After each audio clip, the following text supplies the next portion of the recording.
And at this point, we are ready for some PlayStation classics. I thought at first when I saw these games on the submission list that they were, not that I would have rejected them for this reason, because I'm pretty easy. I just want a theme. But I thought these were originally PS2 games. They're not. They are originally PS1 games, so they follow the guidelines exactly. And they're stone cold classics. They really need no introduction, so I'll stop trying to give one and just hand things over to Stump. Stump, you take it away.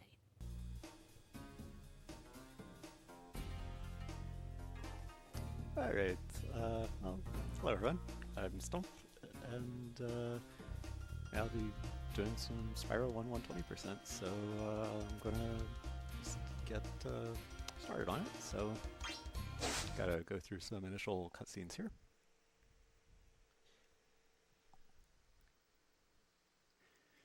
So time starts when I gain control. I will count down to that. Oh, it's been peaceful. Okay, 3, 2, 1, start time. So, here we are in, well, initially the world of artisans. And I have rescued a dragon. There are 80 of these in the game. You just touch the platform to do that.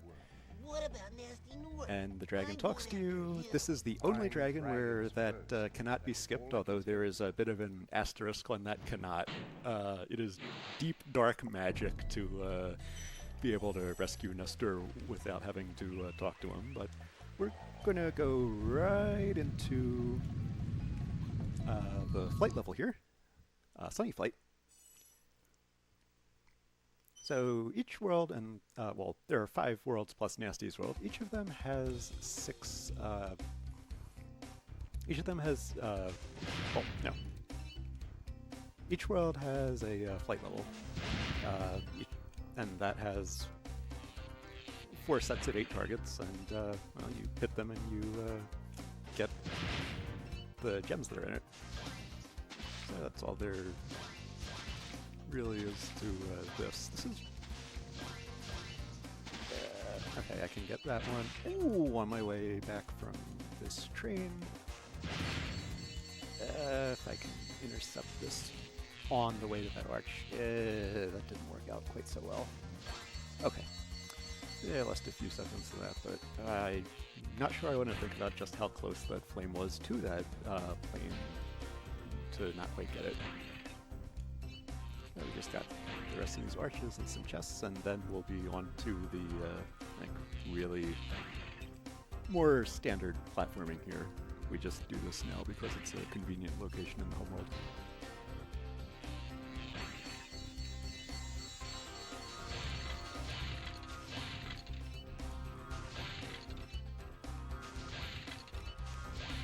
So when I hit the last target, which will be this chest, I'm going to try and, yeah, have that little support for it on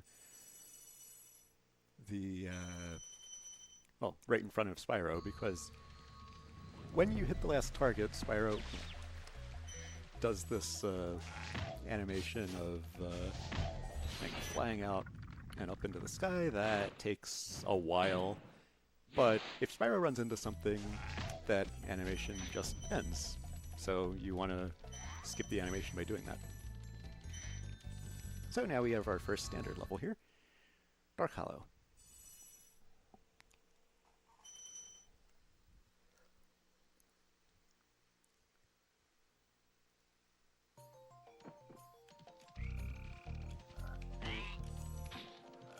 So this is the level that sort of is intended to introduce you to the mechanics of large enemies that can't be charged and ones with metal armor that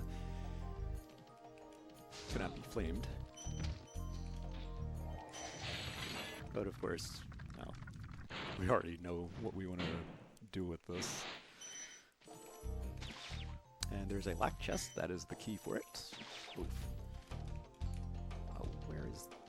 yeah. Come on, Sparks. Oh, right, I don't have Sparks. So, yeah, with that little adventure there, I took enough hits that I don't have Sparks with me until I can... okay, got that one. Yeah, So without sparks, well, the gems are not being automatically attracted to, well, grabbed from me by that dragonfly following me. But there's that locked chest. Come on, sparks. There we go. Yeah. Sparks goes through 3 different colors as you have different amounts of hits left. Green's the lowest, then blue, then gold. And then below that there is the having no sparks and you need to actually touch every gem. You don't want to be in that situation. Oh. Come on, sparks, grab that. There we go. We just got this little section remaining here on this level.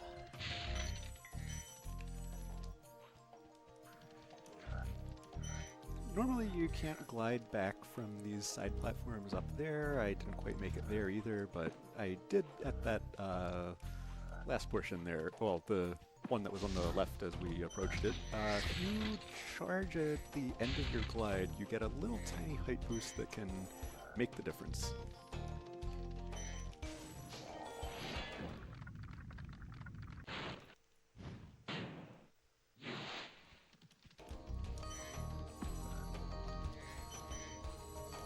And in most cases, I'm going to be exiting the level through the pause menu, but if you happen to get the last thing in a level right next to the exit portal, the exit vortex, it is faster to go through it.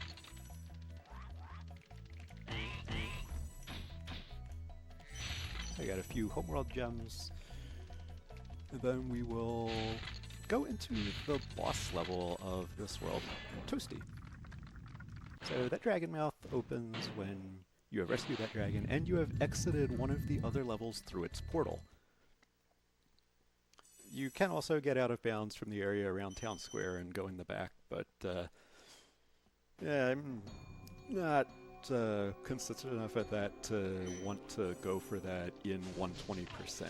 It saves a lot, it does save time in 120%, but it saves a lot more time in any percent. Like, it's just a couple seconds in 120, so I don't go for that in 120, and I do just exit Dark Hollow through its portal so that the dragon mouth will open. So, one of the types of levels that is in each world is the boss level. You got a bit of a level leading up to boss fight. There is often less fodder in the level than usual.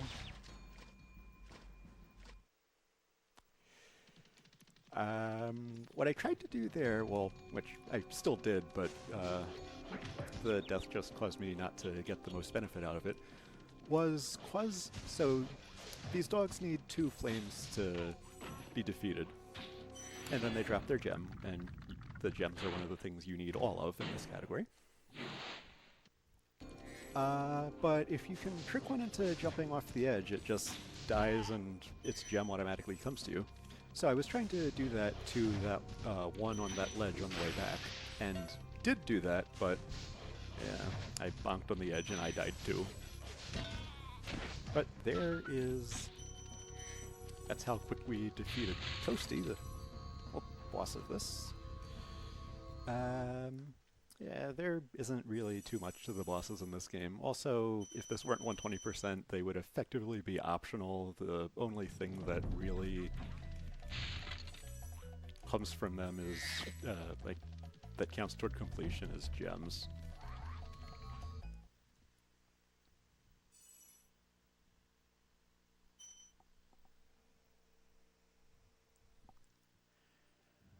So Stone Hill is our next one. We've got to clear some gems out of this lower area. And then we'll do a little bit of a trick to get up to the top outside of usual techniques. That is a tumble bounce, or sometimes called fountain jump in that specific case. Some surfaces that are steeply angled, if you end up on top of them, Spyro does this tumbling animation and falls down from them. But If you were to hold jump as you land, you still get the jump, even though you do still end up in the tumbling animation. So here we have, well, that was our first egg thief. There are 12 of those in the game, and those are the third type of thing we need to collect all of in this category. So gems, dragons, eggs.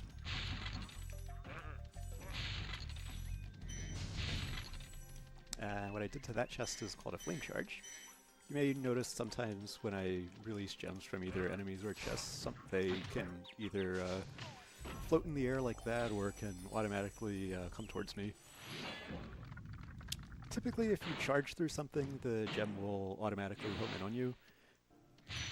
Some things you need to flame, other things you need to turn around right after them, but there are things you can charge that can be either charged or flamed. In those cases, you flame the thing and try to be charging near it at the time the flame hits. And that causes the gem to come to you as if you charged the thing even though you flamed it, and that is called flame charging.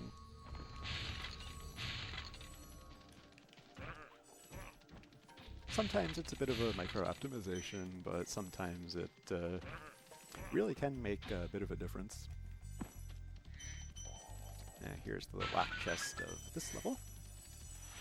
And then when I do dragon rescues, I can't skip them until Spyro has walked over to where he would be at the like cutscene where, like after talking to the dragon, even if we skip that. So each time I hit a dragon, I want to hit the platform at a particular angle that will essentially have me closest, as close as possible to where I would end up from that. I think I left a gem near the edge there. Yes, I did. That is 200. We are done that level.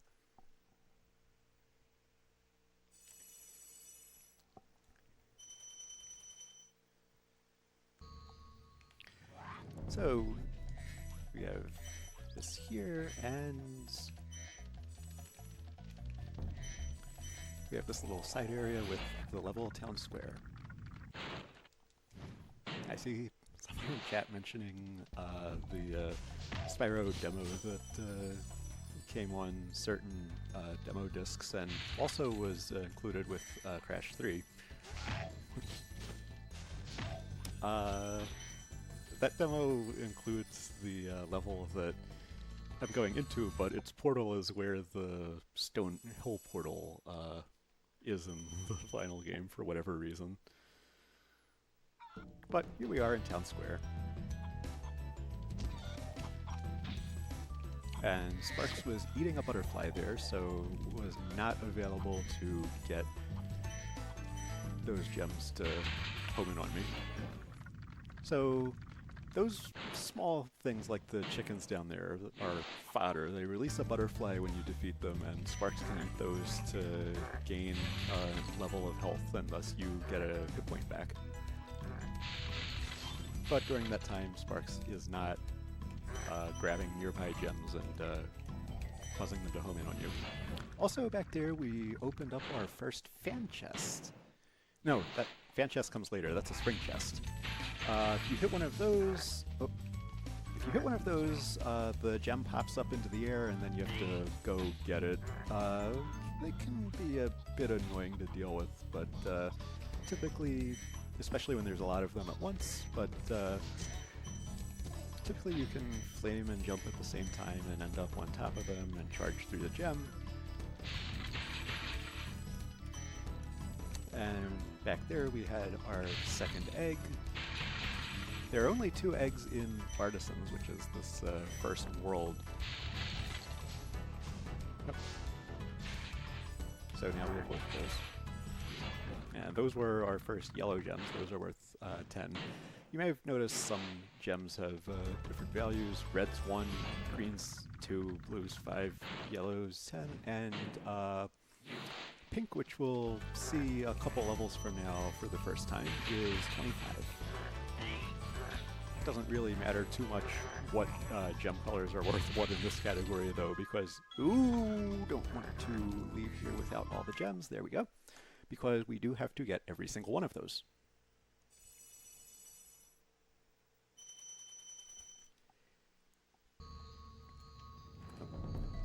Yeah, the camera went the opposite way I'm used to it going. But that is our last level in this first homeworld, so we just have to clean up the homeworld and get to the balloonist who will take us to the next world. And that is through this little passage here.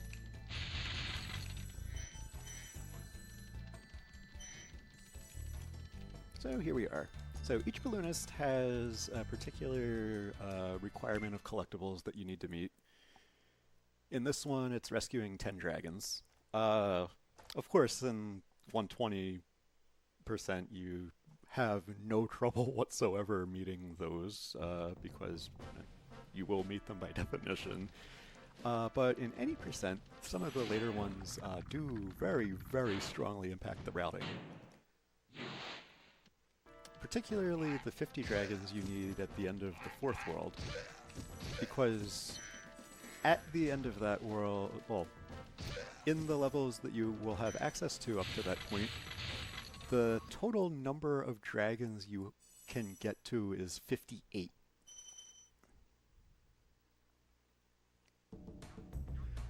So here we are in Dry Canyon, the first standard level. Now, you may have heard an enemy get hit off screen.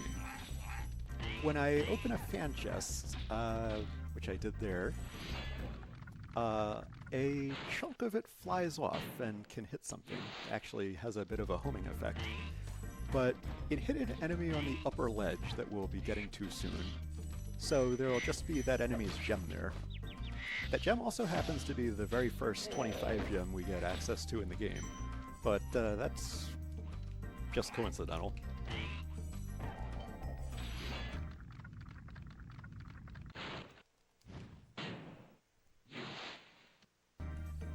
First we'll go through this little side path with some gems on it, and the path to a, well, if you... This is one of those things where, as a kid, I had a lot of trouble finding how to get to this, because that is a bit of a difficult path to see for what you have to do to get to it. You can with really... Oh, here's the 25 gem from the pre-killed enemy from the fan chest at the start of the level.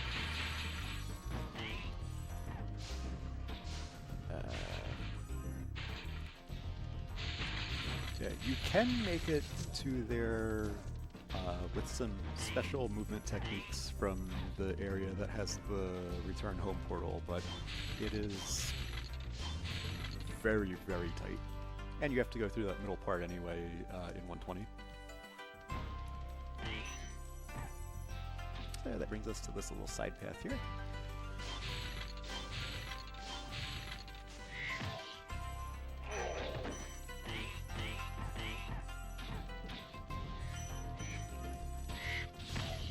So those birds, their hitboxes actually extend somewhat farther down than you might think they would. So you can often get them just by charging against the sides of the post they're sitting on. Yeah, we'll get back through there. I can get that 5 gem I missed then. Here's a new type of chest, the fireworks chest, and I actually had enough of a sparks left that I probably should have just charged into that. If you flame them, they will explode a few seconds later and release their gems. If you charge into them, they will explode instantaneously and hurt you. You can often afford the hit, which I definitely could have there, so I'll often just be charging into them. Okay, there's the 5 gem we missed from that enemy. Whoop. Okay, now we go over. So that purple one there has an extra life in it. I mainly got that because it was in the way, but yeah, those don't actually count toward completion. But sometimes they can be nice to have.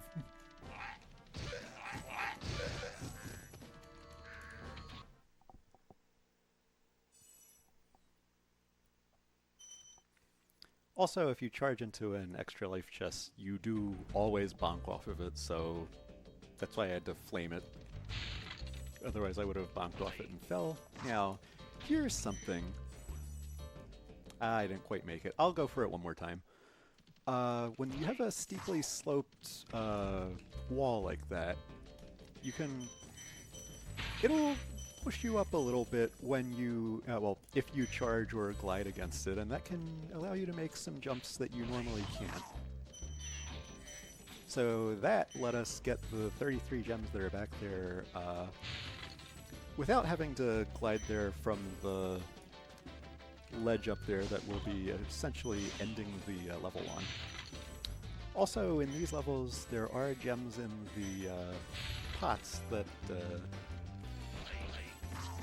these enemies are cooking something in. So I have to be certain that I do flame all the pots and all the gems pop out of them. It can... It's easier than you might think to miss one of those.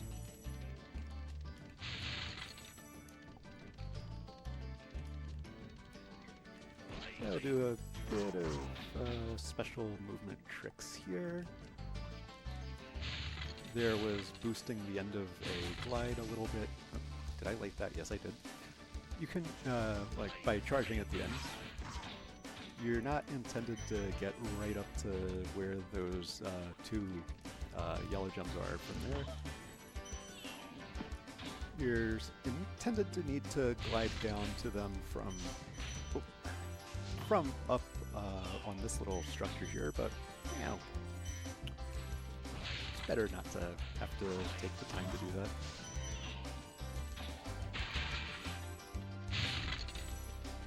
And that rocket opened, well, it flew up to the chest that was there and released all those gems from it.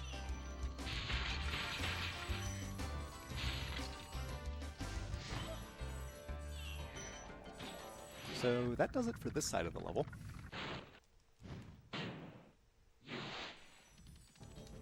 We just have to head on over here for this side of it. And there are going to be a lot of those birds with, and we'll be taking a lot of advantage of their hitboxes hanging down a bit from where they actually are.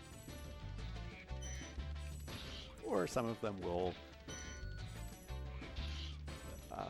some of them will actually fly towards us, and we can just charge through them then. So if I had not gotten that initial jump, I would do these birds in a slightly different order, so I end at that one closest to the start, because then I would have to glide back there to get those 33 gems we got at the beginning. But if we head on over here and grab these, that's Clifftown.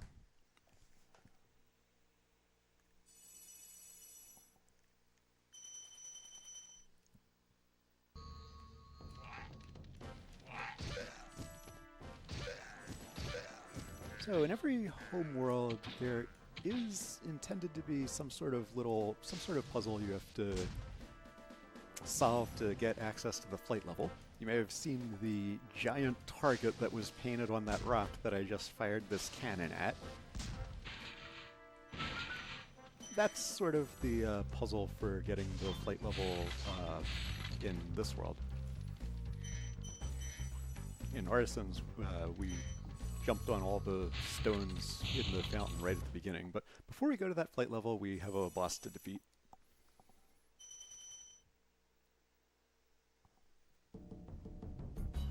So this is Dr. Shemp. The front part of this level, before you actually get to him, is one of the most gem-dense areas of the game. So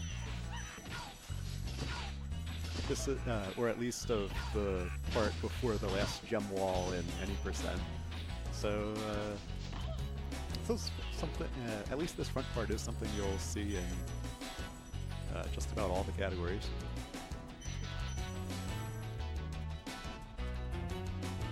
Got this 25 gem just hanging out over there. So if we go in here, and if we jump and charge down a bit there so that Sparks actually will grab that red gem that is furthest back, it is quite easy to end up missing that when you're casually playing this. But, ooh, whoop. Okay, I have never had that happen before. So, after you deliver the either of the first two hits to Dr. Shemp, the bridge to the next portion of where you fight him opens. Sometimes I do extra half there. We didn't want that. Sometimes, especially when he starts that attack sequence like he did that first time in that phase 1. What's going on here? There we go.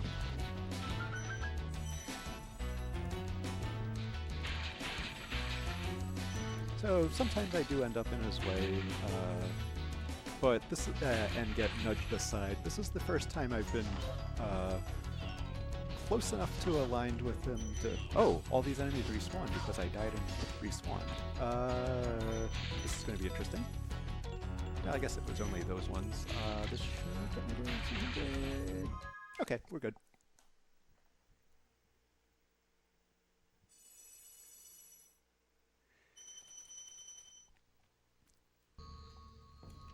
Okay. Oh, don't want to go back in there. That would lose quite a bit of time from having to exit it again. But now we go across where that rock with the target on it is and into Night Flight. So this flight level is... one of the unique things about it is that every target's stationary, so there's no timing in routing this, just movement. And a few types of targets we haven't seen before. These lights need to be flamed. It turns out we will end on one of the lights, but, well, as you can imagine, it is quite easy to get animations skip off of the lights if you finish on one.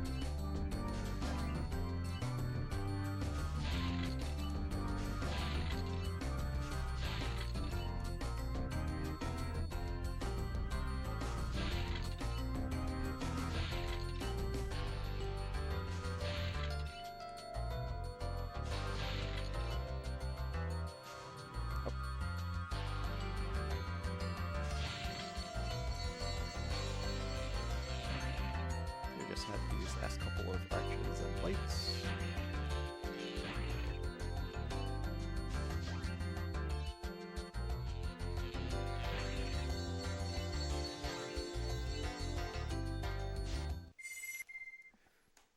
And that is Night Flight.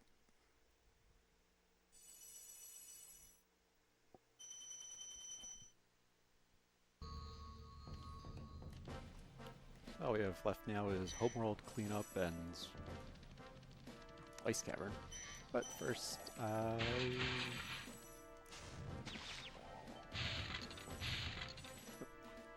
need that.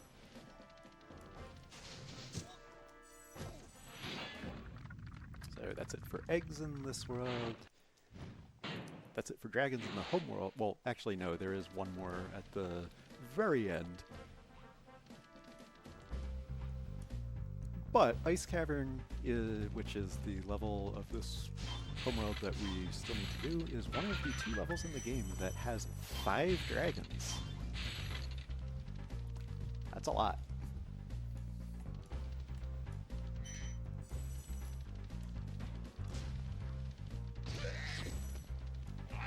Hopefully these enemies will line themselves up nicely for me to charge through all of them. Ain't good enough.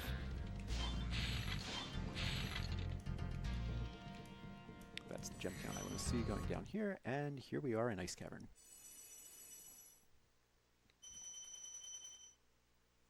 So this is a bit, different from what you might expect from the levels of this homeworld.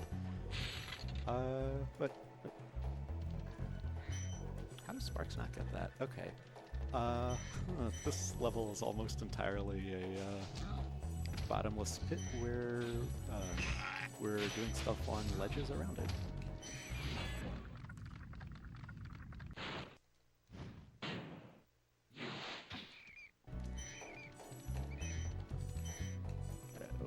If I can actually land in there, we have a 10 gem in that.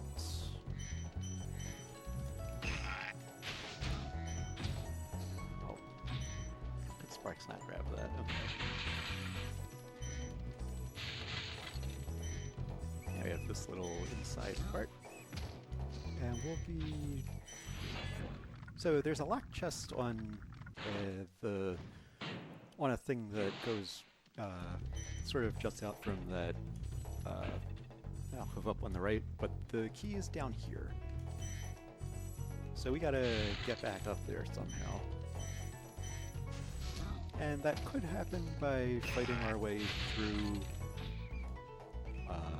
the side path that I'm going to instead do the other way, or we can get some other things and then respawn at the dragon that we last touched, because rescued dragons serve as checkpoints.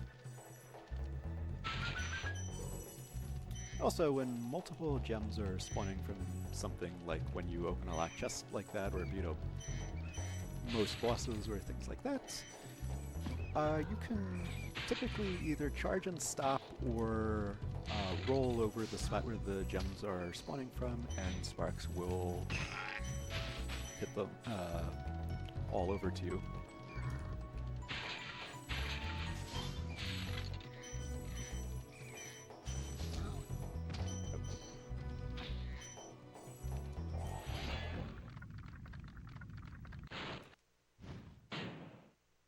That gem count doesn't look right. It's possible I might have missed a gem. Missed gems are the bane of 120% runner's existence, as you might imagine. Especially since there are so many gems at each level, and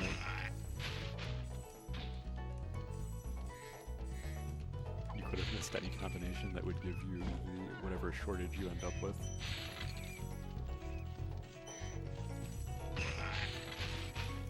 Also, we saw a couple of these in that first side path, but they're both large and armored, so you can't outright defeat them by charging or flaming them, but you can knock them off the edge. Also, those gems that are at the top of those lampposts, you have to knock them down by charging the posts, or you can sort of sideswipe them with a charge, and that works too. Hitting that one at that angle lets you get them down in one. So, if you hit that one when, like, in the direction you come from, that takes two.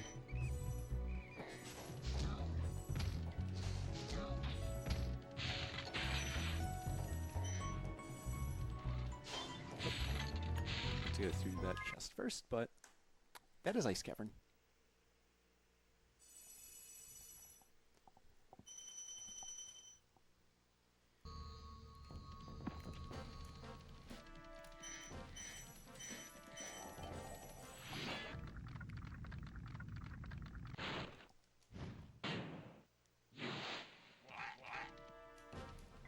And that is everything in Peacekeepers. So 2 worlds that we've fully completed, 4 more left. So we're entering Magic Crafters, and as you might expect from the name, there is magic used by both, well, actually mostly enemies, but moving things around and other ways affecting what's there in ways that we have to deal with.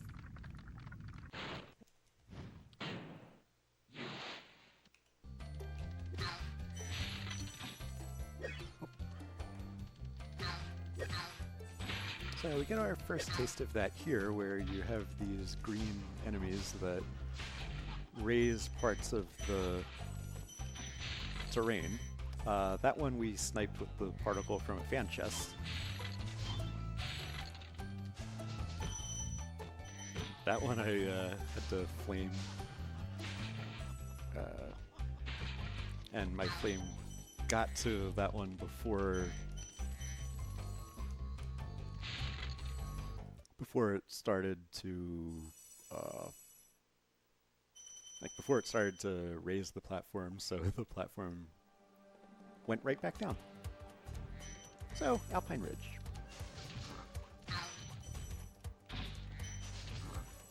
Got this block moving back and forth, and then you gotta hit that. You have these steps here. When the steps are down, this is a tumbling animation surface, but you've seen that we can just tumble bounce. Wait, that okay.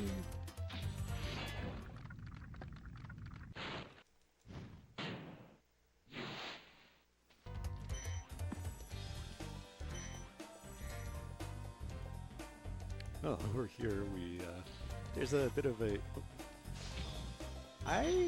with that little thing that happened at the bottom of the steps, we were far enough in the scripted cycle of interaction between that large blue wizard and the small green one. 132 is the number I want to see there. That normally that green one would never have that platform raised when I get there. Actually, I'm not sure I've ever had my timing line up in that way before. But here we are. And we don't have to worry about the timing for this one, because with a little charge boost at the end of that... Oh, Sparks did grab the gem I was worried he had not grabbed. But by charging at the end of that glide, you can make that even if the door there is raised. Now, if I had not lined up right in the cycle of that green wizard there, if you glide right next to the right edge of that, you get close enough to the green wizard to send him into his terrified running around aimlessly animation, and that causes the platform to lower.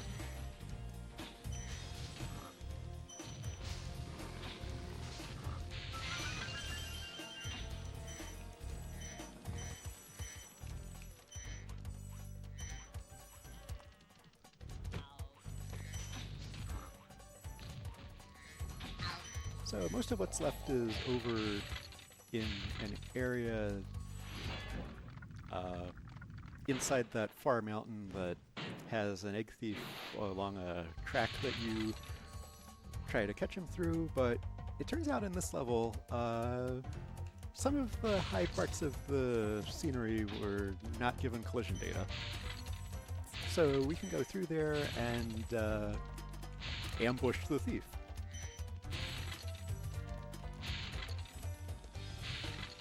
Clean up the track. There's our last dragon there.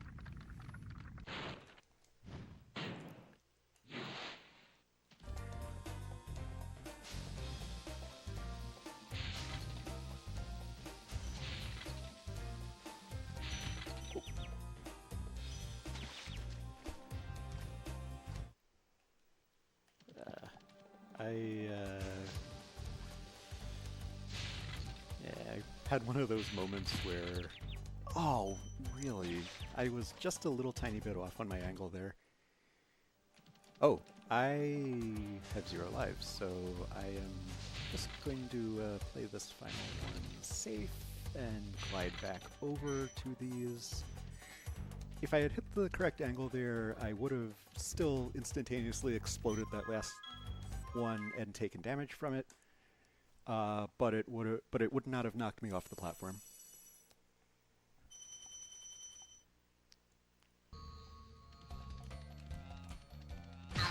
Okay. Got the homeworld here. Just another segment of that. Another egg. And here is the first supercharge we're going to do.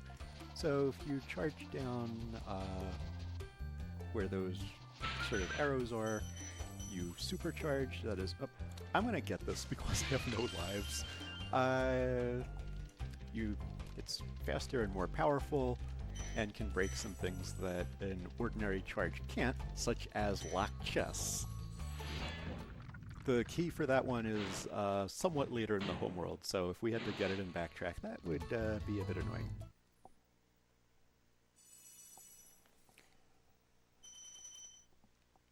So, high caves. This is the first level to really make heavy use of the supercharge. But first we're going to go through here and clear out some gems that are along the edge of the rooms. See some large armored enemies that therefore cannot be flamed or charged. But we can supercharge them.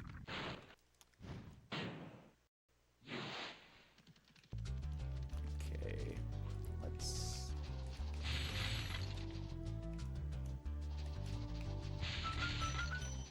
I wasn't able to turn that tight enough to hit the third fireworks chest.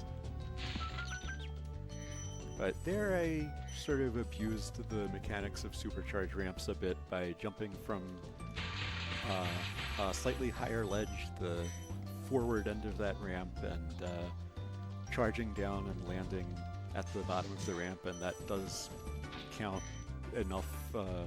That is similar enough to going down the supercharge ramp that it gave me a supercharge. And then I could go through those spring chests without having to deal with them being spring chests. And go through those fireworks chests without getting hurt, because one of the effects of supercharge is that it protects you from most forms of damage. Okay, I was a bit up in the air there, and so the gem there dropped instead of homing in on me. Another thing I don't think I've ever had happen before. You can also use supercharge to jump up somewhat steep ledges like that.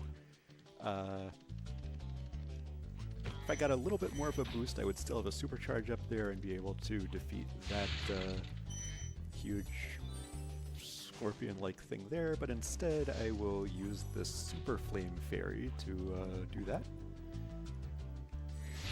There are only 2 levels with Super Flame. This is one of them, and doesn't even really do anything to explain it. It is explained in a level in the 5th world, Haunted Towers, that makes very heavy use of that. But here it's just there for you to use. So we'll use the supercharge back through this cave to defeat these. Oh, yeah, I was supposed to get that on the first pass. Otherwise, I would be able to go through all these blue wizards with my supercharge. And that would have gotten me up there much faster. Oh, 40 dragons, that's half of them. Oh! Okay. I was a bit scared I might not make that, depending on the relative speeds of the platforms, because that is a part of the cycle of movement of those that I am not used to being at. That is an unusually gem-dense area. All those 25 gems and 10 gems there. Just in that little area, that was 90 of the 500 gems that are in this level. And then these, you can see they're sort of lined up with the end of the supercharge ramp there. You're intended to do supercharge jumps to get over to these, and I am going to hopefully hit the thief that is... Yep, I did. There was an egg thief around that little pond that was off screen to the left, so I sniped that thief with a the particle from that fan chest. So onward we go to our next level. After we get this locked, armored, keyless chest with the supercharge there. This is Wizard Peak. This one has a lot more supercharging.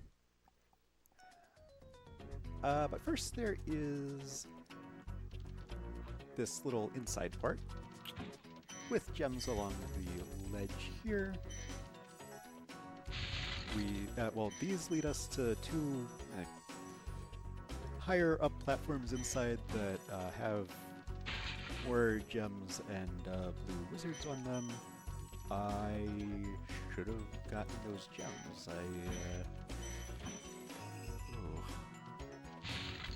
Okay, that's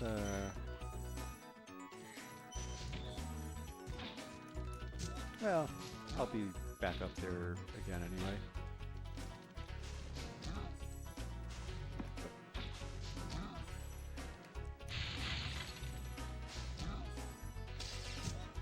So those large light purple ones can be flame charged. Let's try and get this wall glide here. I pushed too hard against the wall, so... Oh, I didn't have an extra life. Okay. So... thankfully, that doesn't really set me back too much. Like, I still have everything that I collected. I just respawned in the home world. If this were in any world after this one, I would have actually respawned right in front of the portal to the level in which I game overed. So...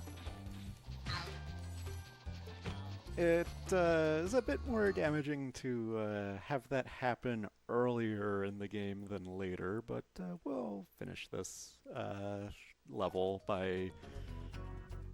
We pretty much, once we get to where we were, we pick up where we left off. So this is where I would have landed from that, so there you can gauge the amount of time that I lost from that.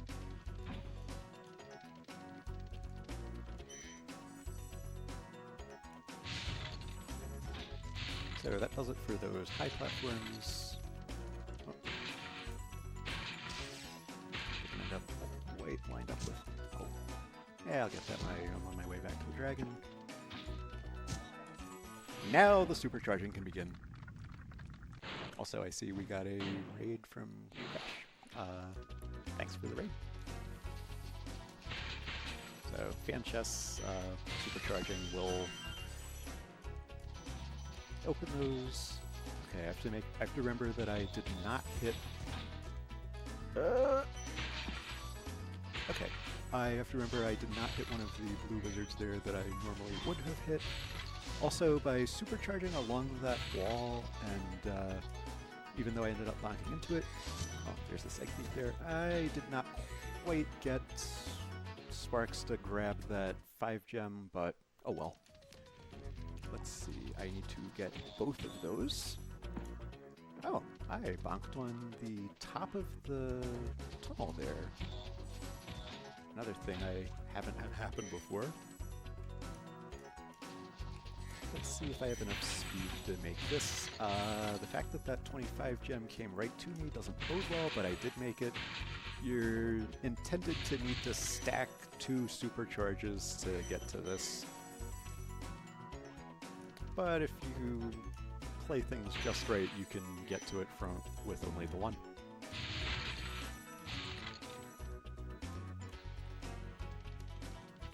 407 is the right number. And we just have to climb up this final portion.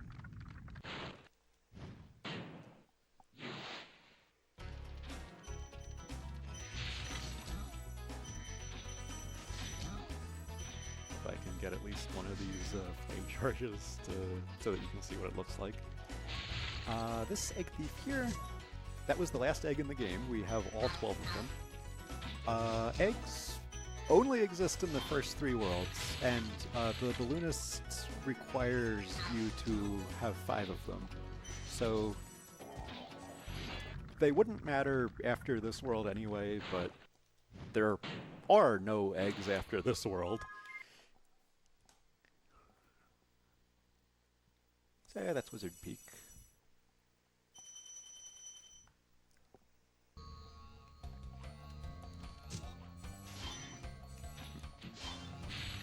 So inside the little thing to our right in that pond, that is where the key would be for the locked chest that we got early. So I'm going to do a little special thing when entering this portal. I was too far past it, so the camera hit it right away, so I did not get the trick I was going for there. But anyway, here is Crystal Flight. This is Magic Crafter's flight level.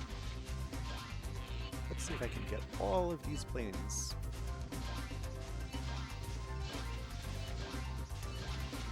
Alrighty, we got that. So what I was trying to do when entering this was I had the camera to the side, trying to delay when the camera would get to the portal and cause the homeworld to unload. Spyro would continue moving through the portal, ideally into the dragon before the homeworld unloaded. That would count as rescuing the dragon, but I wouldn't even have that little fragment of the dragon cutscene to skip. So it'll save me the time that it'll take me to rescue the dragon after, like, when we're exiting this level.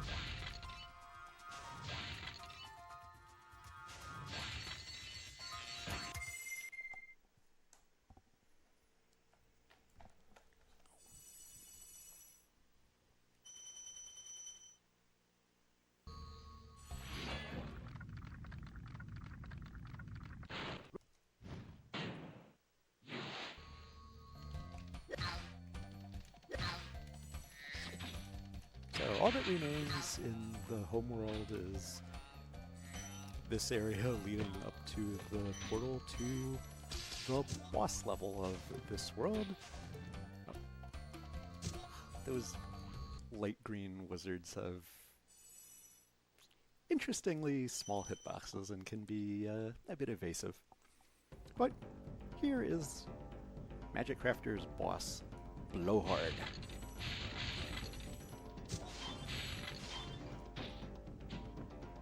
Helps not to end up just barely under the gem that comes from a spring chest. Sparks to grab those. And this is another level that has really high gem density. To the extent that, to the point that any percent even almost fully completes this level. Like, everything's just that close to each other.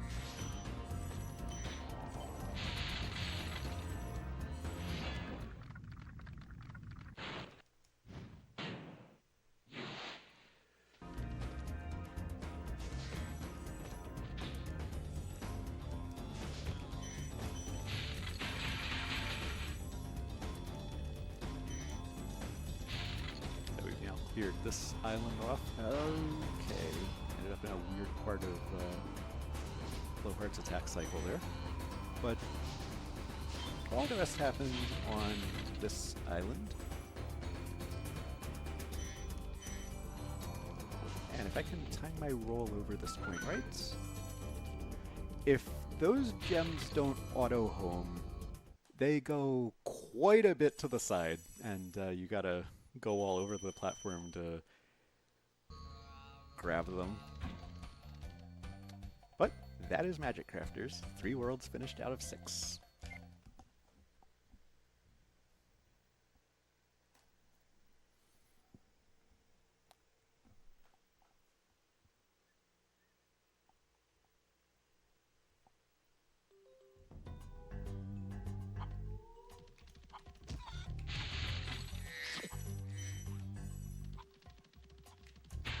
One of the things introduced here in this world is electricity. Those surfaces do hurt you if you step onto them while they're electrified, and as you may have noticed, they also hurt the fodder.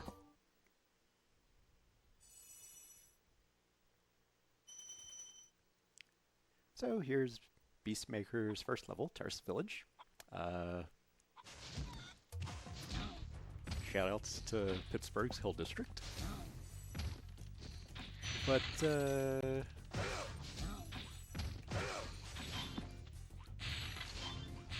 there's just this little initial area here. There are two halves to that enclosed area. It actually turns out to be faster to dip into each end of them instead of just going straight through them.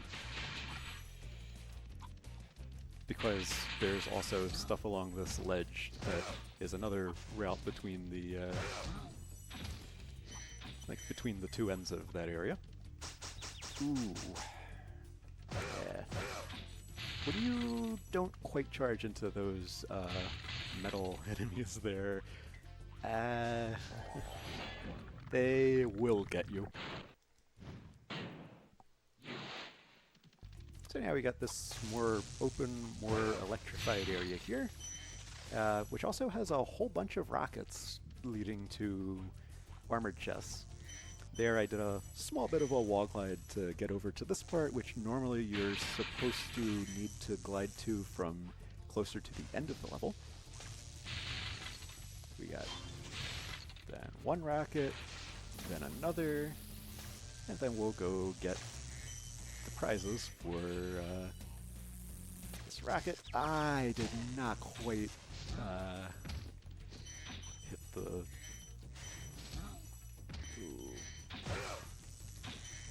Oh, and that little closest triangle to me there that I went onto while it was electrified is actually harmless. Yeah, I probably could have squeezed that if I really pushed it, but I didn't. Okay.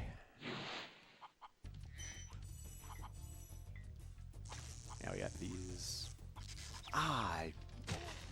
Probably close to the last frame that was electrified. Sort of like what happened when I was coming down from that 276. I am missing 11 gems somewhere. I also have no sparks.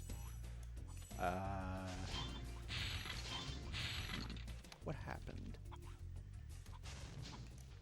Well, if I don't spot the missing gems as I come down here, we'll have to find them. Where would I not have gotten 11 gems here? Yeah, one of the things in 120% is you often get to know what your gem counts should be at certain times. For example, I knew I was looking for 287 when I was going up that whirlwind.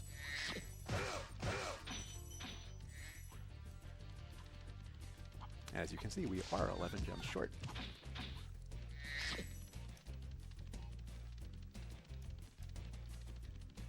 It had to have been some... Oh, I think I know where I didn't go. Okay, I went there. I think I did not go in the area that is over to the left here. That is indeed what I forgot. Sorry about that, but sometimes I occasionally have things like that happen when I have to focus on commentating my run. Anyway, so we had those fireworks chests there. The iframes you get from the first one do give you enough time to charge into the next one, which is in range to blow up the third one without causing you to get hurt. And then the way in which the flight level for this world is hidden is it's down one of those little hole things that that everywhere else they exist in this homeworld are filled with ooze. So anyway, we have Wild Flight. It's probably one of my favorite flight levels. It's also got really nice music, but well, pretty much every level in the OG Spyro has really nice music. We did that little loop to get the boats, and the arches. So now we'll head over to this other half to get the chests and the planes.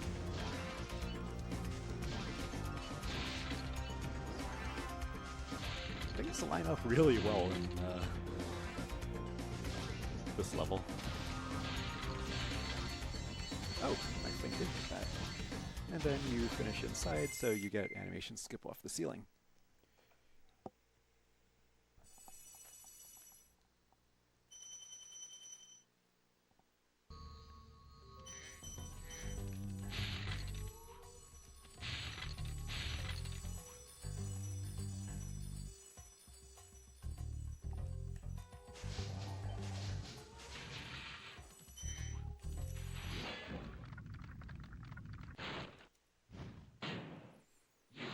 So the next level is a bit of an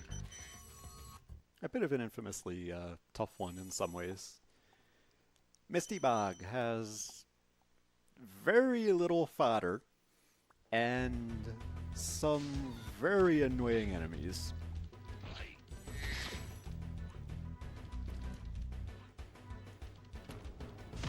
Most notably, those things. They move really fast towards you.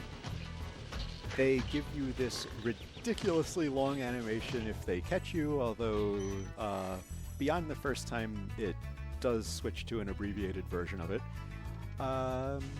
And they have these frogs.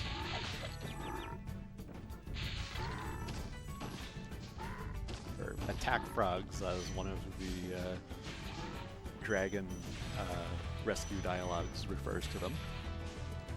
But their tongues will get you if you approach them without promptly dealing with them. I am amazed I hit that enemy. Anyway, I'll do a little bit of a charge boost at the end of that to not take a swim in the ooze there and still have sparks for this final, well, for this later part of the level.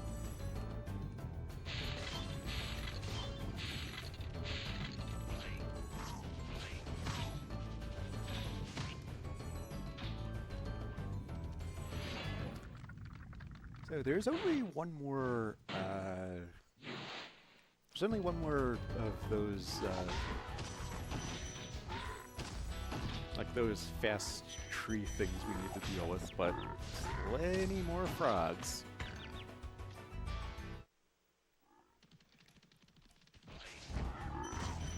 Wait. Oh, that means I missed a gem. So I would have, yeah, it would have taken a bit of doing to find that gem if I hadn't ended up needing to defeat that frog again. So in a sense, it sort of worked out that that happened.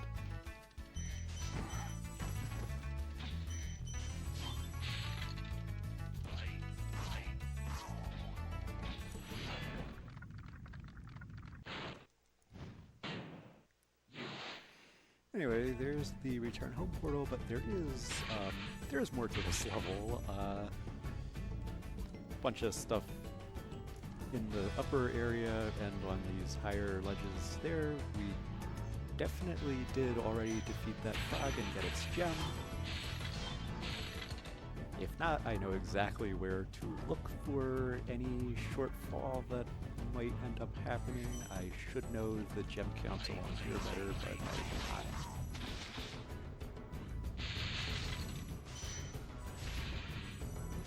Also, there are a lot of fan chests in here.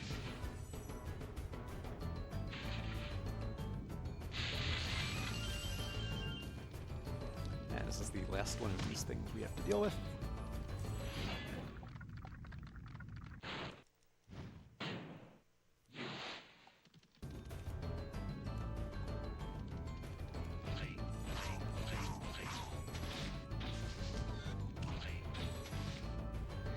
That piece of fodder is one of only 2 in the entire level.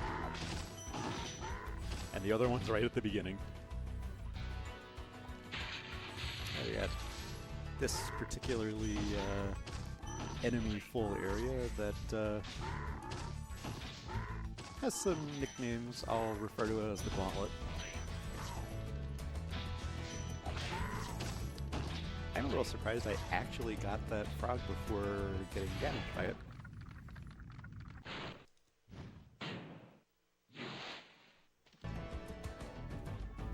481 is the gem count I want to see here, and that means we are finished Misty Bog.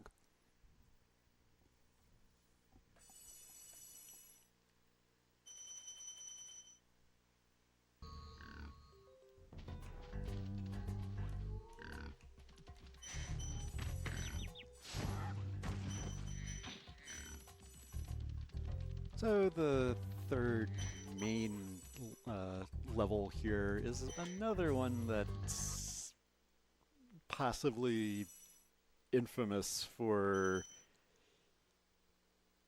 things that might have been difficult to figure out way back when.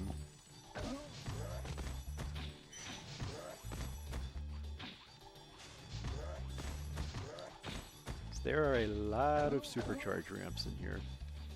Well, actually there only are 4 of them, but the things you have to do with them are not the most intuitive things ever.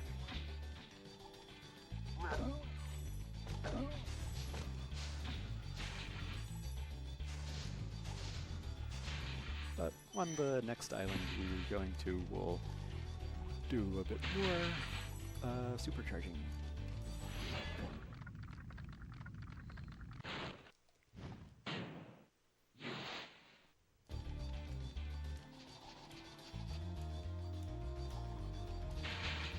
Oh, I only hit one of those fan chests. Oh wait, I did hit both of them. Somehow it didn't look like I hit the second one. I'll pop over here. Oh, I popped over too early. I wanted to try and use the supercharge there to get those spring chests without having to deal with them being spring chests, but yeah, it didn't work out the best. Oh, if I'd overshot that, I would have been very sad. Do I see 156? I do see 156. Great. And let's try...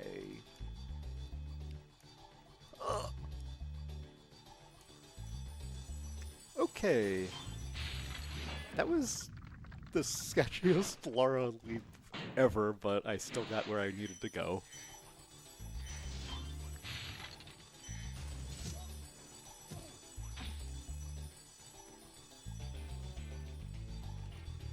That was just taking some advantage of some weirdness of charging into like onto ground that is just a little tiny bit higher than the ground you're on.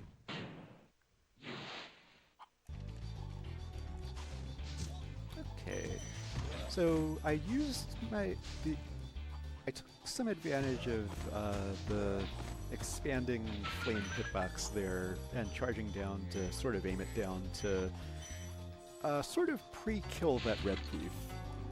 If I had not done that, I would need to chase that red thief all the way to the end of the level. Not that that would be that bad, but may as well get it there.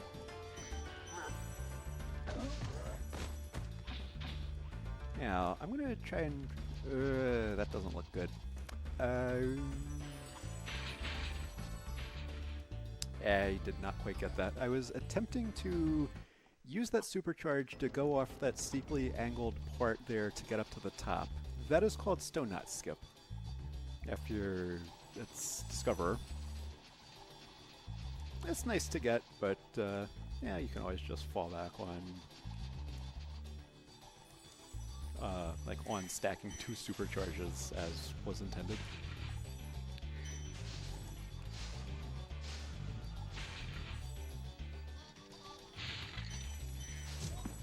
Oh, right. So that red thief was... Oh, I hope I don't... if I end up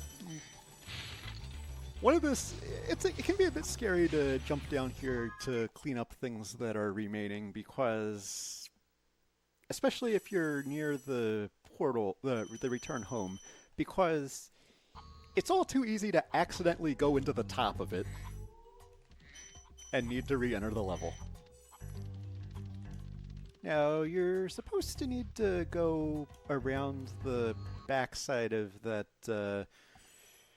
building in front of us by using those raised electrified swamp areas, but you can also just jump onto the scenery of the bridge.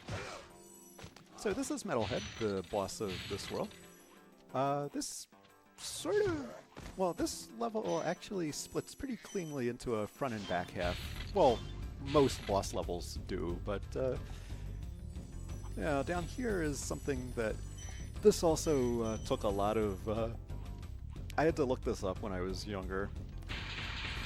Much as I did for like all the treetops, supercharged tricks, and various other things. But that key will open a lock chest that is in the boss fight.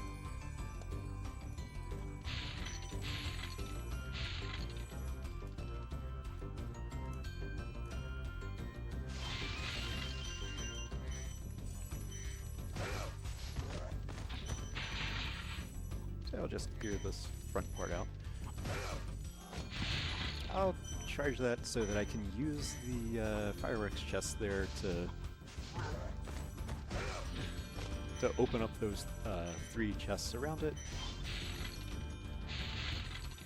Okay. Now this final little area before the boss fight. Oh, those bananas almost hit me. Do I see 239? I believe I do. So, Metalhead. Metalhead cannot be directly damaged. Instead, you need to interrupt this power supply by charging these power poles, which are on cycles of electrifying themselves and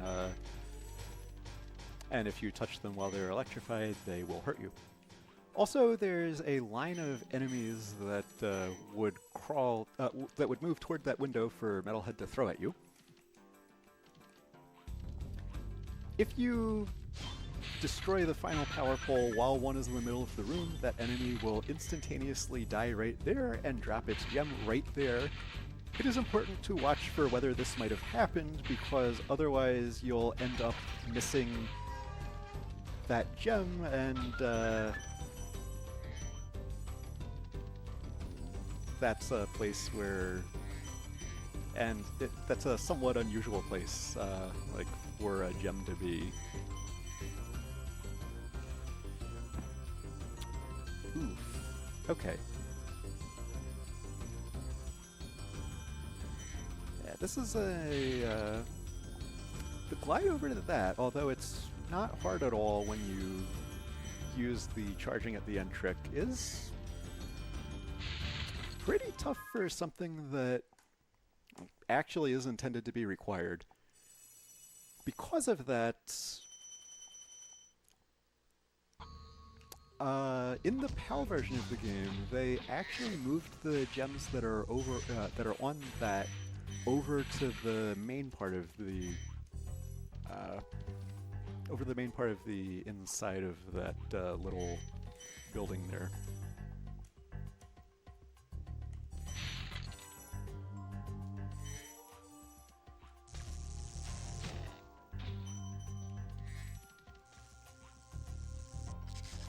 I always end up pushing my timing on that just a little tiny bit too much. So I will do a little spin jump to get up here, because that is steeply sloped. Charging at the end also helps a lot.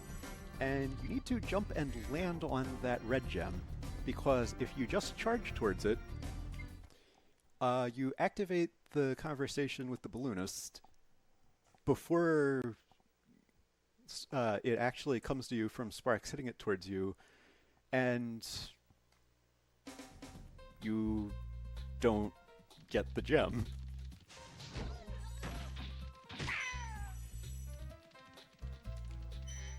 So it's a little thing, but a really annoying thing to end up having go wrong. So this is World 5, Dreamweavers.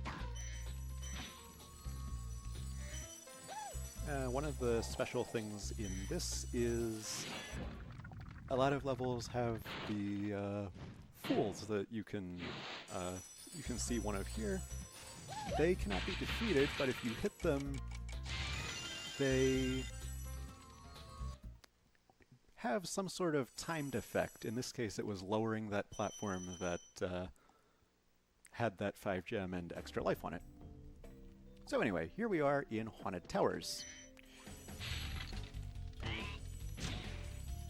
This is another one where there's a part of this level that is a bit tough to find without pointers. But first, I took this super flame from that first fairy and make a beeline for this. Oh, can I get it? Yes, I got that. So what I did there was I used the first super flame fairy. Okay, I used the first super flame fairy to. I'm gonna after I abuse the supercharge mechanics a little bit more by going out the top. Okay, what I did there was, so that metal door I flamed right at the end of that first super flame, you're intended to use the second super flame fairy to get to that, so that is second fairy skip. Then if you go past this, notice that this super flame fairy is dressed differently. This one, the super flame you get from that one lasts, it doesn't expire. You have it until you exit the level or until you die. So I now don't have to worry about getting super flame for things that need super flaming, such as these large metal magically animated suits of armor.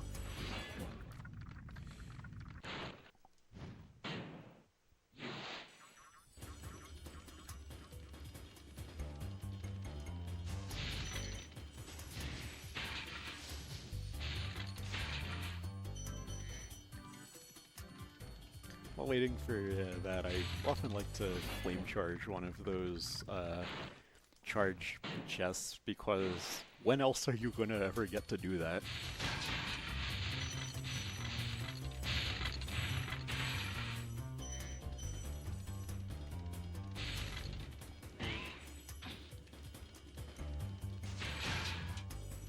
Yeah, we have this little area here.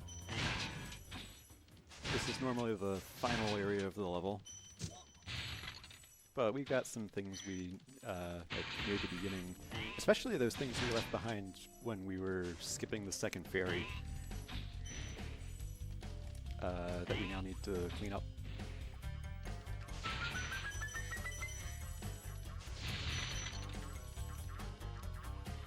Starting with, well, we also have some of these gems near where the second super flame fairy is.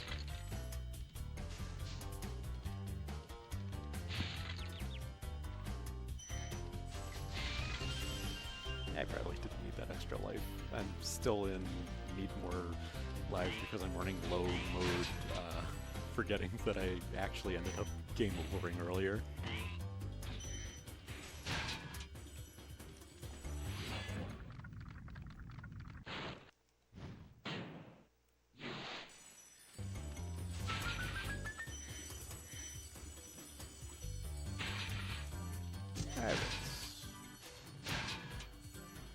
This is one of those levels where it ends up working out to like largely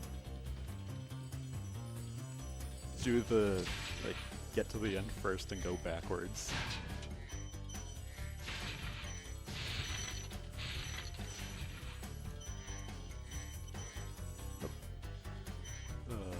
Would have found myself 2 gems short there. And I am missing 3 gems somewhere.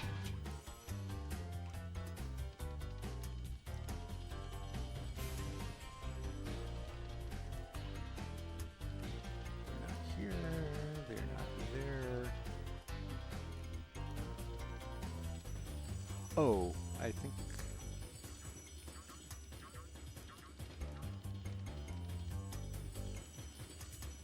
Where have I missed 3 gems? It's not an amount I often think about losing.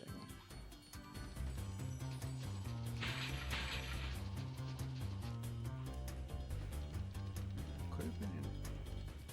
That's... How did I end up not getting those? I must have flamed those things and not realized it. Anyway, there's a chain of whirlwinds that will get you from this area back to the beginning of the homeworld, but you can also death warp. It's a lot faster. Then we can take this other branch of the homeworld and do the next level. Dark Passage.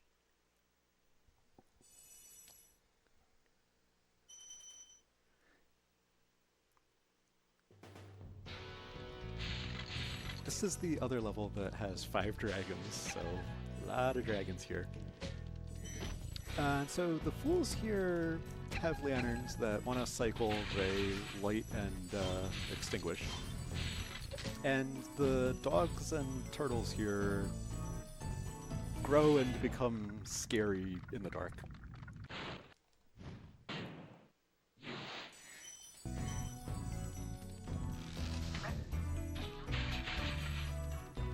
If you hit the fool, he gets stuck in the lit state for a little bit.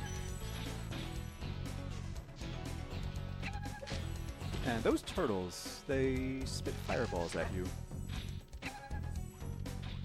If you charge toward one and you don't end up going pretty much directly at it, you will take a fireball to the face. And it is very, very annoying. I almost took a hit from one of those dogs in its large state. That's another thing. It's a really long animation and loses a bunch of time.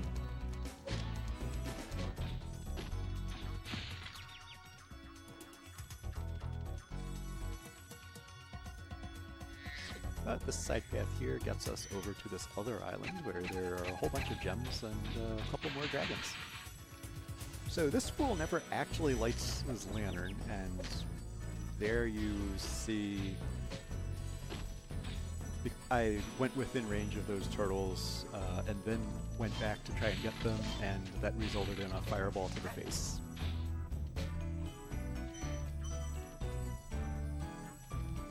And sparks can be chasing a butterfly at the most inopportune times in this little area here. Do I see 274? Yes, I do.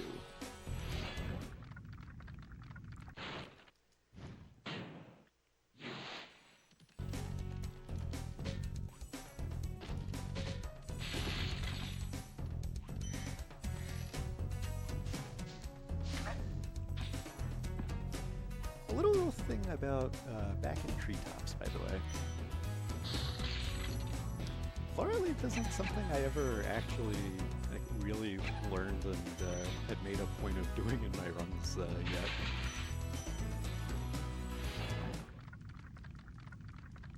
I sort of just went for that on feeling and ended up getting it.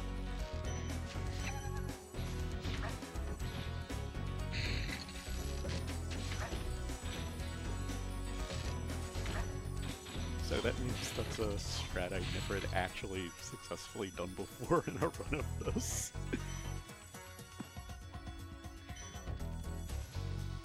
So that rocket opens up that armored chest over by that Cupid, which is right after the spot where I dropped down to do that side path. And there was that dragon in between. So that's a particularly critical section there, between the dragon and getting the first... Oh, right.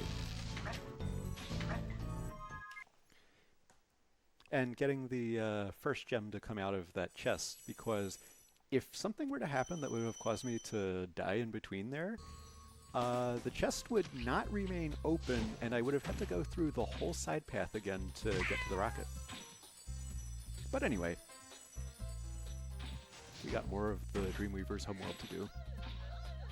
And it may seem like I just missed a cycle there, but I didn't, because the sending of those beams that grow and shrink the enemies, that's activated by being close to the enemies so affected.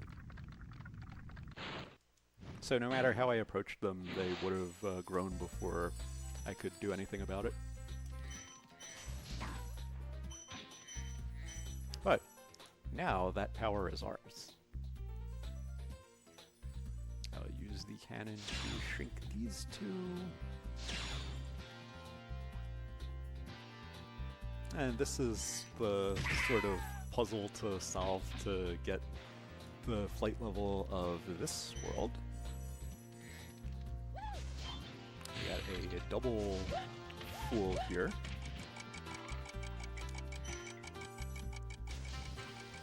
We'll see a few more of those in the boss level, Jacques. But for now, Icy Flight. This is the last flight level.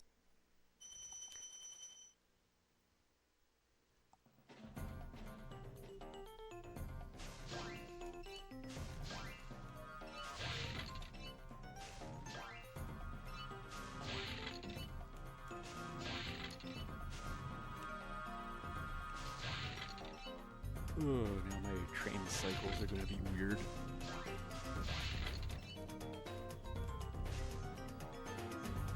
My train cycles are going to be even more weird.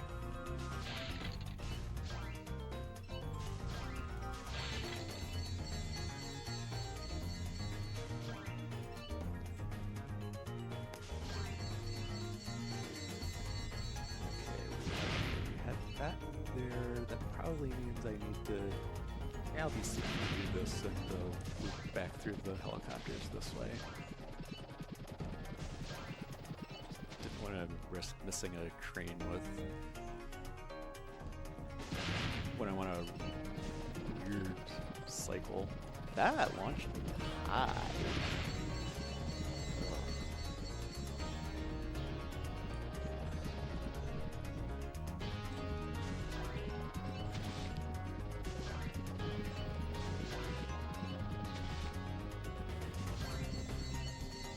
That's the animation that you really want to skip. And you can now see why.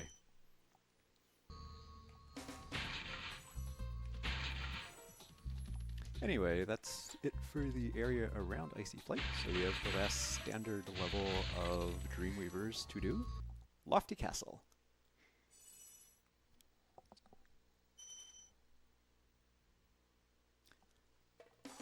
Such good music.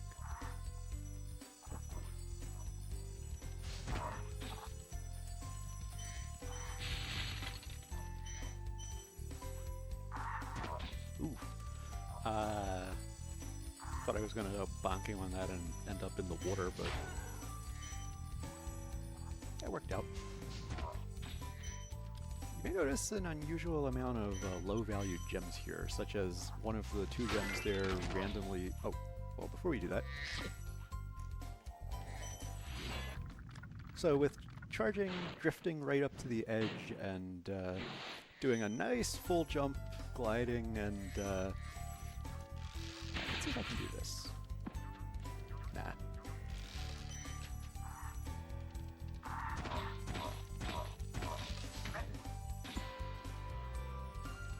You can make that jump there to where that first dragon is without having had to... make sure I'm in a good spot with this cycle there, and I am.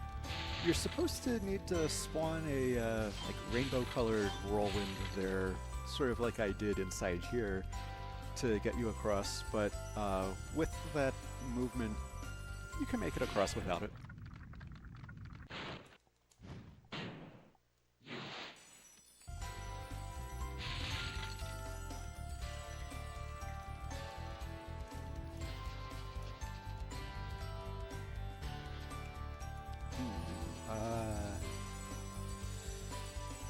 So I kind of bounced over the ramp that I wanted to launch myself off of there.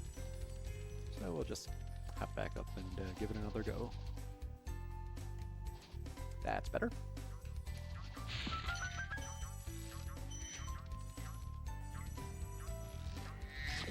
Yeah, a lot of fodder, so if you've taken any hits, Sparks will be eating and you'll need to touch every gem.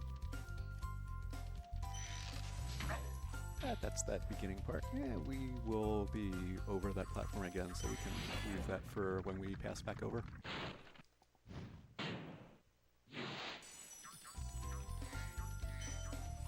You can make it over to here without the whirlwinds.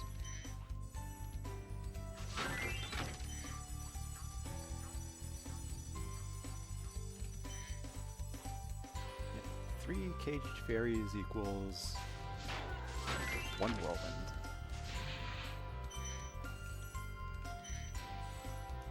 Do I see 217? Yes. So this fan chest, red fan chest type, that is the only fan chest in the game that only has a red gem in it.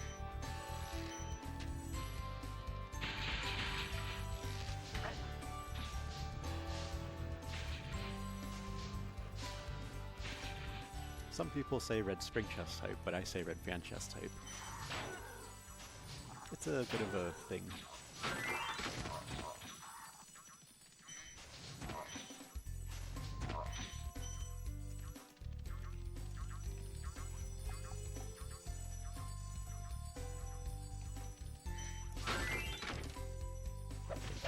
Sort of missed the cycle in that balloon, but we're fine.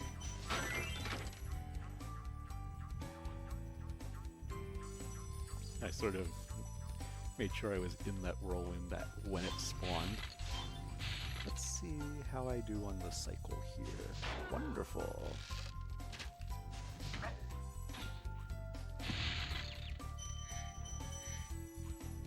Oh, there's no need to go up there. That's just a fairy that we don't need. 348, please. Good. So we got this section down here. You have to get up from it by freeing the 3 fairies if you end up down here. So instead we'll end the level on it. Red spring chest type. That's the only spring chest that in the game that has only a red gem in it.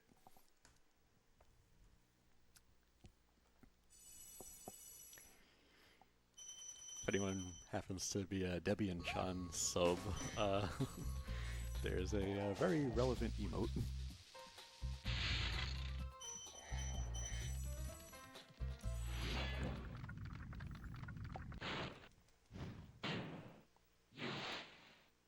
But anyway, we'll just clean up a bit more of the homeworld. We did the 3 standard levels, we did the flight. All we have left is the boss.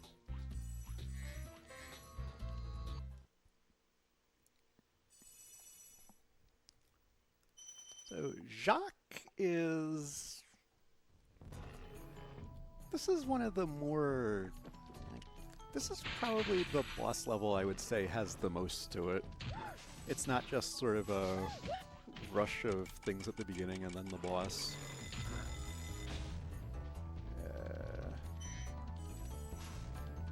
I wanted to hit that first. Anyway.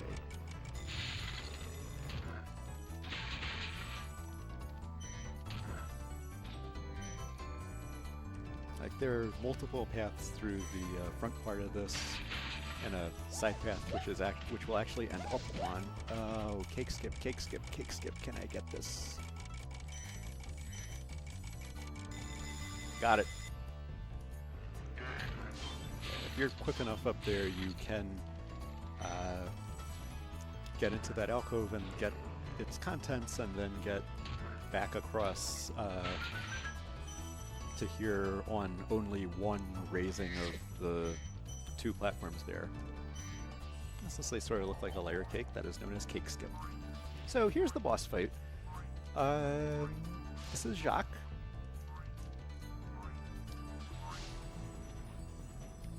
Aim high and low, but watch out for flying boxes, as the advice says given to you by that dragon before the fight. Jacques also has a slightly ridiculous amount of gems as a prize. Those 100 there, and then those 75 there. And we get this dragon on the way out because the cutscene forces you closer to the outward direction. And then we'll go back down the other half of the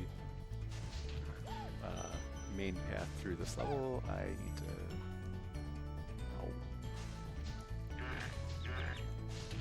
leaving, like having to go back up on top of one of these platforms can be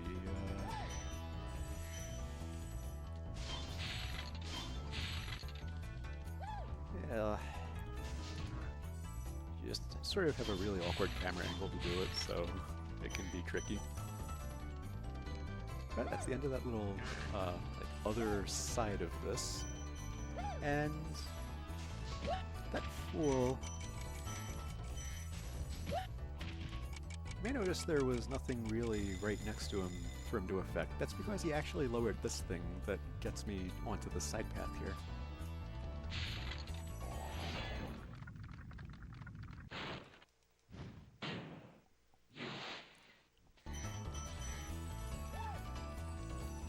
So there's that dragon. That's the end of the dragons and Dreamweavers. I gotta go up there again. I ended up losing a bit too much height. Wow, what's going on here? That's another example of just opening up an extra life chest because it's in the way. Because you do bonk on them if you charge into them. Anyway, all that's left is the other branch of this little side path.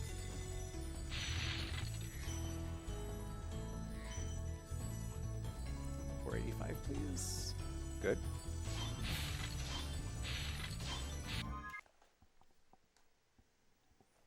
So there we have that.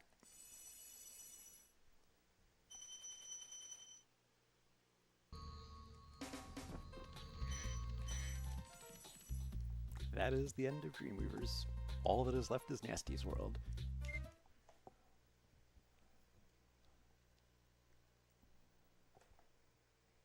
Just the homeworld and 4 levels stand between us and the end of the run.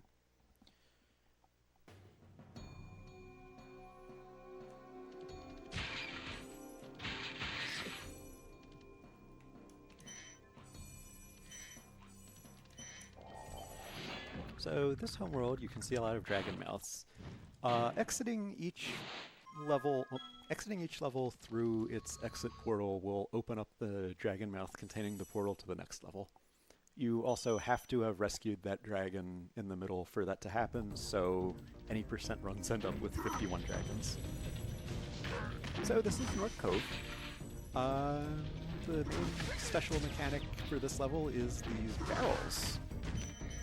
Those metal ones, you can charge them and knock them into something and they'll explode.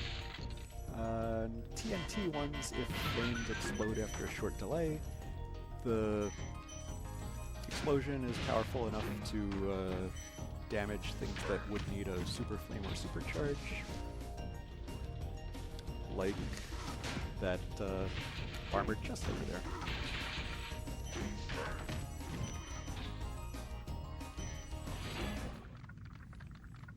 Also, you may think you have seen these dragon names before, and that is because you have. The plot is that some of the dragons that were rescued went ahead to this world early to try and deal with nasty Nork and got captured again. And the dragon, that's when I touched, is right up there, so if I miss the jump onto that bridge, I'll just take the death and respawn up at the top. Anyway, we've got a little bit of a special trick coming up. I'm going to try and explode one of these TNT barrels at exactly the right time. Got it! So doing that opened up that armored chest that's next to there, saving me from needing to knock a metal barrel that is on a ledge that you'll see up here soon, that one, down onto it, and then having to go back and then climb up it. That is called barrel skin.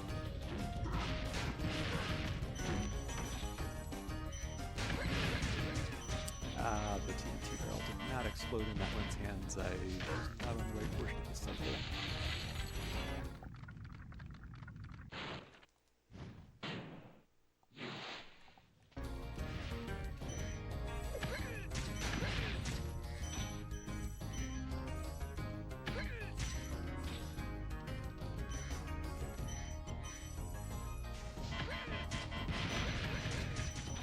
And the rest of this level is sort of in this area down below. If I can do this right, I did not get all 3 targets in one barrel, so I needed to put a second one in.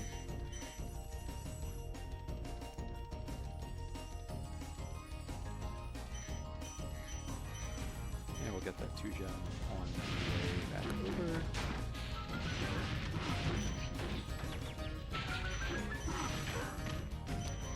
You can open that locked chest by hitting a barrel towards it, but if the barrels don't end up lining up in a way that gets you it just with what you naturally do as you approach the enemies, it is net faster to have gone that little bit farther down the next down the other passage next to it and actually get the key.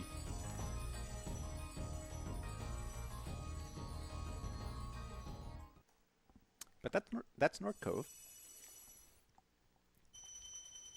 There's just Twilight Harbor, Nasty Nork, and Nasty's loot left. Twilight Harbor. Get ready for the floating Doritos.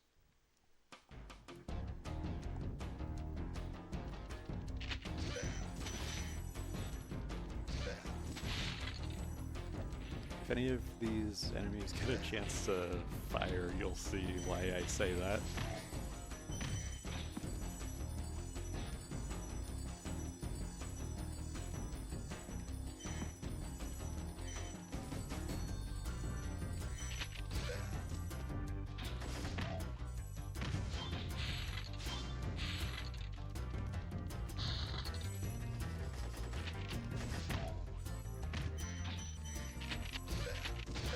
Oh,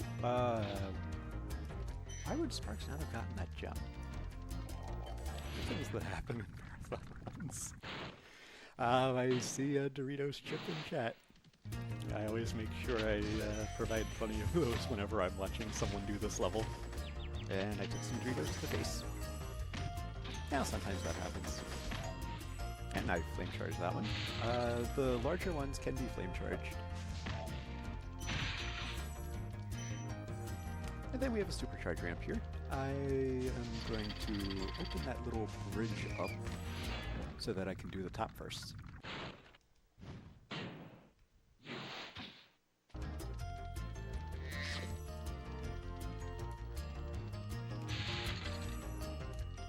So it ends up being quite convenient that there's a well. Okay, good. The Doritos did not knock me all the way down. Sparks, please. Okay.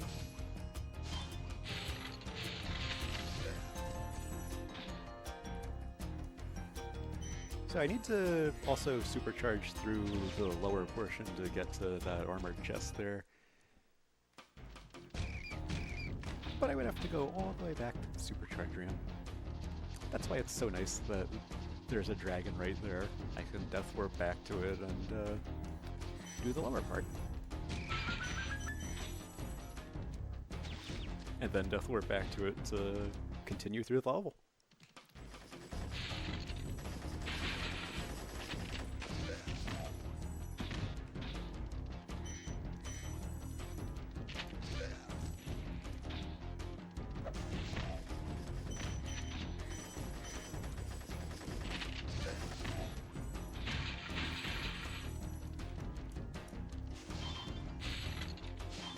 I didn't quite get the double there.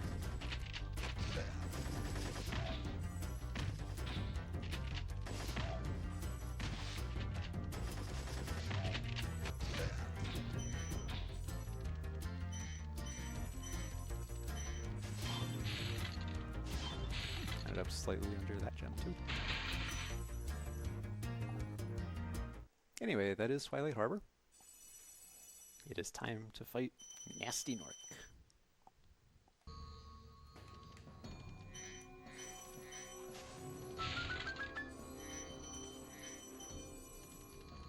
So, Nasty Nork is the only boss you actually have to defeat in any percent.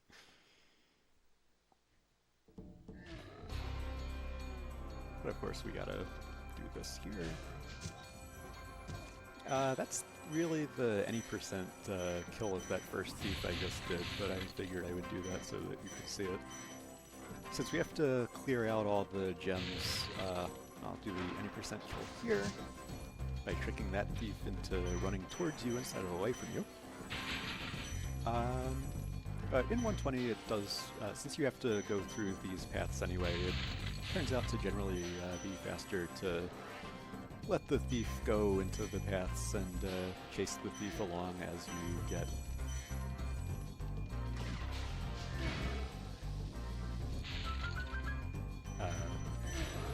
you get what lies along the way. Anyway, we are now on phase 2, where we are chasing Nasty Nork along this track. The spring chests interfere a bit with this and make it a bit tight, but if I do this right, I can get to the end and deliver the next hit, even with taking the time to get all those spring chests, without having to chase Nasty Nork all the way around this again. I just barely got that. Anyway, we should be at 400 now.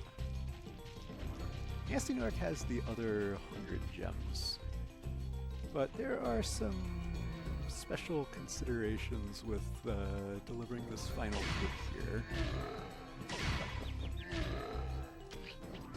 I'm just gonna do it the intended way. So, Sorry I took so long. this cutscene and the first iteration of What credits about after the this nasty are, Nasty Nork? like, once they start Yes, playing, are toast. unskippable. So now there's But order you can again in prevent the them Dragon from Kingdom? Well, mostly. playing at I still all. got some treasure to pick up. What will you do next? I'd say the It's sky's the possible, so it takes a bit of time for the 4 or 25 gems that spawn from Nasty Nork to get to you. You can die during the cutscene, but well, you have to have sort of taken the hit or set up how that's going to happen before you lose control by giving that final hit. You can flame and have Nasty Nork hit you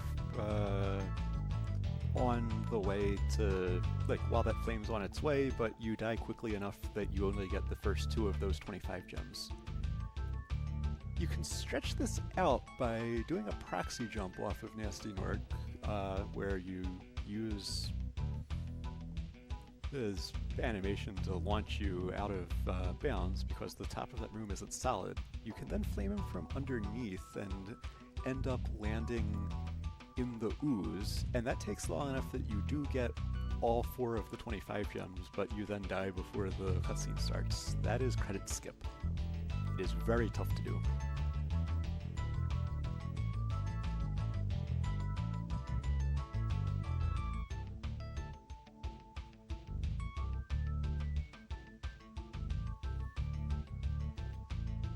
But the reason we do want to skip these is there is a bit more of the game after this.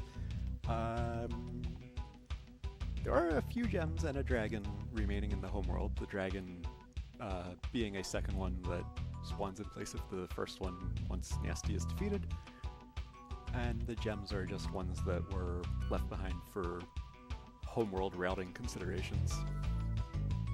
But that's what puts us at 100%. There's still 20 more percent, and that is Nasty's loot.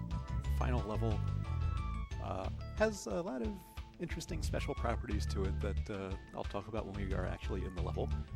But it is unlocked by having 100% of everything else.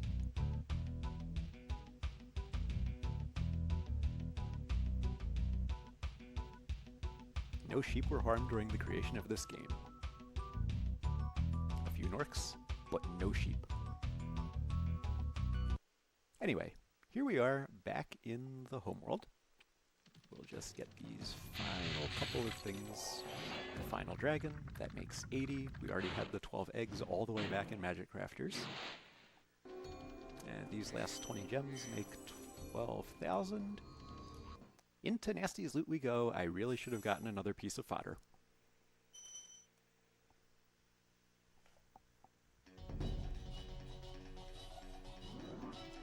So, the special mechanic of this level is you can fly. But you can only fly up to the highest level that you have started flying from. And these thieves with the keys that they carry, those keys unlock passages to higher ground. Once you reach the higher ground, you can jump and fly off of it, and then that increases your height cap and gives you access to ever higher platforms in the level. Also, there are 2,000 gems in here. Oh, and this is probably the best opportunity for you to actually see the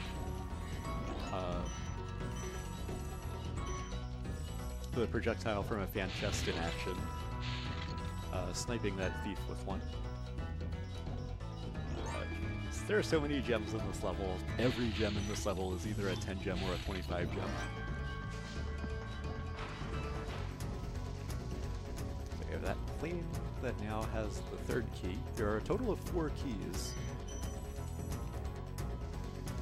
If I timed this right, which I did not. Okay, well, sort of saved it a bit. Didn't have to chase the thief that far. Now, once you're at this 3rd area, you start getting access to... I need to remember that 10 gems there.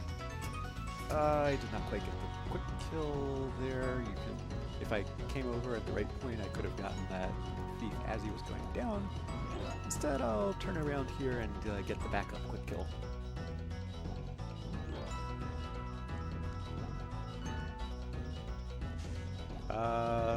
Or not. I must not have chased the thief far enough in this thing for him to get all the way over to that beginning part. That should do the trick, though. I think it's because I was too close to the thief as I turned around. Yep, there's the backup quick kill. And that key unlocks just 10 gems. I hope I remembered to fly off of that. I did, okay.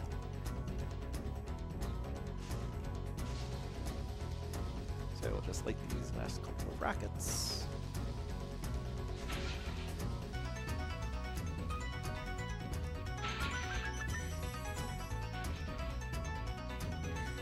Get all the gems that are inside here. the right gem count. And then we have this wonderful room where that chain of fireworks just completely fills it with 25 gems.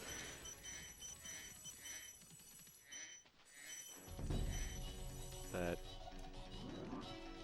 are all the... Oh, ready on time, and time. Spyro the Dragon, you've defeated Ganasty Gnorc, collected the dragon eggs, Yeah, so you saved all sort the of dragons, and ended in recovered a every bit of treasure in the Dragon Kingdom. huge, How do you feel? I feel fired up, Bob. thing And I'm happy for the dragon grabbing world, of course. I certainly huge wouldn't want amounts to of spend the gems rest in of a my short dragon time. days butting heads with Nasty Nork and his weird minions. What's a minion? Never mind. You know what they say. For every good battle, you need a So, good adversary. And I felt that Nasty, in what's this spite goes of to his the... misguided nature, Yeah, was a the worthy shades really opponent. do make this Uh-oh. seem... Here we go again. Alright, so that is Spyro 120%. Thanks so much for watching this, and Fleet Best for having me do this. But this is not the only run I'm going to be doing.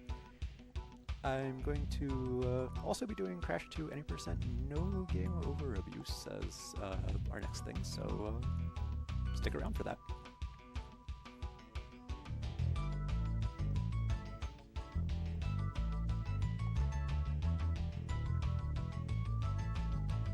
Yeah, that run was great. Thanks for showing that off. Do you need setup time for the second run? Thanks. I can have it set up in like